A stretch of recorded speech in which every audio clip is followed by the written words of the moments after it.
Most of our leaders, pastors in the kingdom of God are not trained. We have a system. You have been in the church long enough.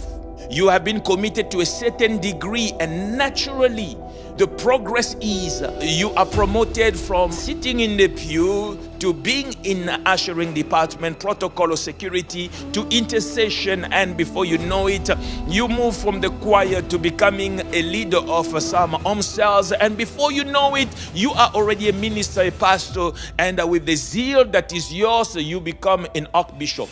Not that the person is not called. It is that though the person is called, though that process was good, but it was not enough.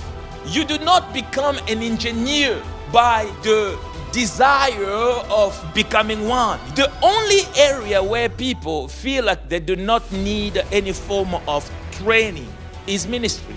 Elisha ran a school. He had taken time in his ministry not only to pray, hear God, speak to the king, prophesy on people, but to develop other prophets. Every great prophet imparted on others, and to impart on others a service, a worship time is not enough. To groom the next generation, one has to take time. Everyone who is perfectly trained will be like the teacher. Men of yesterday understood the importance of training. Paul is known as the Prince of the New Testament. Do you know that Paul was trained? He was taught by Gamaliel.